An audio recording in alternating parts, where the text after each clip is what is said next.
केला बेचने वाली चुड़ैल। एक बार की बात है, जादूपुर नाम के एक गांव में करतब दिखाती एक औरत एक रेड्डी के लिए गांव में आती है। आइए आइए मेहरबान कदरदान, खाइए रोहड़ा के ताजे ताजे केले। कभी खाए नहीं होंगे ऐसे केले, पीले पीले केले खाइए।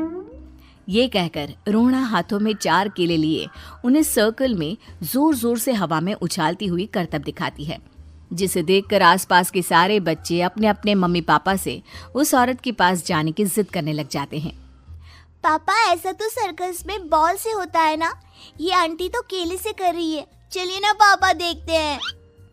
रोहड़ा एक पतली सी तार पर चलती हुई केलों से करतब दिखाती है। आते जाते सभी लोग बाहर रुककर उसके करतब देखते हैं और वाह वाही करते नहीं थकते। जैसे ही एक आदमी पास आकर उसे पैसे देने लग जाता है, तब वो कहती है, अरे नहीं नहीं साहब, मैं करतब तो बच्चों के मन को बहलाने के लिए करती हूँ। धंधा तो मेरा केले का है। पीछे देखो मेरी रिड्डी, जो भी मेरे केले खाएगा मेरी तरह चुस्त दुरुस्त और तंदुरुस्त हो जाएगा। पता चलता है क्या कि मेरी उम्र 55 की है। अरे पर ऐसे ठंड के मौसम में कोई केला क्यों खाएगा? ये ऐसे वैसे केले नहीं है साहब, ये शरीर में गर्मी देते हैं। ठंड को दूर भगाए जो भी रोहिणा के केले खाए। पापा, अगर मुझे केले नहीं मिले तो मैं घर नहीं जाऊंगी। तभी उसके पापा कहते हैं कि बेटा, केले ठंड में कभी गर्मी नहीं देते। ये सब कहने की बातें हैं, सामान बेचने का तरीका है इनका। पर पिंकी नहीं मानती। मैं केले खाऊंगी। पिंकी की जिद के आगे नत्थू हार जाता है और उसे केले खरीद कर दे देता है। पिंकी खुश होकर केले घर ले आकर खाती है। अब मैं भी करतब करूंगी, कितना मजा आएगा। जादुई केले। पिंकी पहला केला खत्म भी नहीं करती कि वो बेहोश हो जाती है। दूसरे केले से एक काला धुआं आता है और रोहड़ा चुड़ैल बनकर बाहर निकल आती है। मेरे भूतिया केले बच्चे न खाए, ऐसा हो ही नहीं सकता। जादूपुर वालों, कब तक बचोगे? आ गई हूं मैं रोहड़ा, जिसका कोई नहीं कर सकता सामना। रोहड़ा पिंकी को गोद में उठाकर काले धुएं में कहीं गायब हो जाती है। शाम के वक्त नत्थू घर लौटता है और पिंकी को घर में ना पाकर उसकी माँ से कहता है, माँ पिंकी कहाँ है?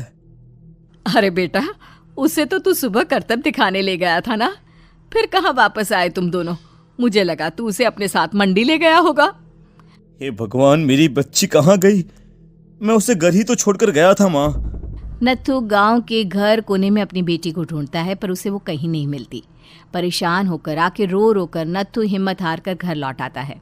अगली सुबह रोहड़ा फिर से करतब दिखाने आती है और इस बार पिंकी की तरह रोनी केले खरीद लेता है। 50 रुपए दिए थे पापा ने, सारे पैसों की मैंने केले खरीद लिए हैं। अब मैं भी आंटी की तरह ही करतबबाज बन जाऊंगा। यही सोचते हुए रोनी केले खाता है और पहला अकेला केला आधा खत्म भी नहीं करता कि चुड़ैल उसके सामने आ जाती है। मेरे साथ चलने का समय आ गया है रोनी। ये तो बस शुरुआत है। अब इस गांव के सारे बच्चे धीरे धीरे मेरे कब्जे में होंगे, एक बच्चा भी नहीं बचेगा। ये कहकर रोनी को गोद में लेकर काले धुएं में अदृश्य हो जाती है। इसके बाद हर रोज गांव में से कोई ना कोई बच्चा गायब होता, पर ऐसा क्यों हो रहा है किसी को भी समझ में नहीं आ पा रहा था। रोज की तरह अपनी बेटी पिंकी की तलाश में नत्थू गांव के एक तालाब के पास बैठा रो रहा था। कहाँ गई मेरी पिंकी? शकुंतला के जाने के बाद एक वही तो मेरा सहारा थी। अरे उसकी आत्मा कोस रही होगी मुझे कि मैं अपनी बच्ची को संभाल भी नहीं पाया। नत्थू ये कहता हुआ रो ही रहा था कि तभी तालाब में से उसे शकुंतला की आवाज सुनाई देती है। कहाँ थी तुम शकुंतला? हमारी बच्ची और सारे गायब हुए बच्चे रोहड़ा के कब्जे में हैं। वो बच्चों को जो केले देती है उससे बच्चे बेहोश हो जाते हैं और उसके कब्जे में आ जाते हैं और वो उन्हें ले जाकर काली दुनिया में ले जाती है। पर वो ऐसा क्यों कर रही है? ये मैं नहीं जानती, पर उस दुनिया का रास्ता मैं आपको बता सकती हूँ। जहां ये नदी खत्म होती है वहां एक केले का पेड़ है, उसके नीचे एक दरवाजा है, वहीं से रास्ता जाता है उस दुनिया का। ये कहकर शकुंतला की आत्मा गायब हो जाती है। गांव के सभी लोग झुंड बनाकर उसी रास्ते से काली दुनिया में चले जाते हैं और वहां देखते हैं कि सारे बच्चे वहां काम कर रहे थे। पापा मुझे ले चलो यहाँ से। पापा पापा। सभी बच्चे अपने मम्मी पापा से लिपट जाते हैं। तो तुम लोग यहाँ तक आ गए? क्यों हमारे बच्चों को पकड़ लिया तूने? तुझे शिकार ही बनाना है तो ले, हम सब आ गए हैं, हमें खा ले। नहीं, मुझे बच्चे चाहिए। मेरे बच्चे के बदले तुम लोगों के बच्चे। क्या मतलब? मैं इसी गांव में रहने वाली एक औरत थी। केले की चोरी के इल्जाम में मेरे बेटे को गांव वालों ने इतना मारा कि वो मर गया।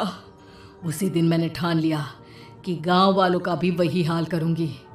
कुछ दिन बाद बेटे के चले जाने के दुख में मैं भी मर गई और मेरी भटकती आत्मा एक चुड़ैल बन गई। और फिर मैंने बदला लिया तुम सबके बच्चे छीनकर। बर्दाश्त नहीं कर पाए ना? सोचो मुझ पर क्या बीती होगी। हमें माफ कर दो रोना। पता नहीं ये किसकी गलती थी, पर हम सभी माफी मांगते हैं। हमारी खुशियां लौटा दो, तुम भी तो एक माँ हो। गांव वालों की बात सुनकर रोना का मन पिघल जाता है और वो बच्चों को छोड़ देती है। उसके बाद काली दुनिया बच्चों के लिए जादुई दुनिया बन जाती है। अब कोई भी कभी भी वहां आ जा सकता था।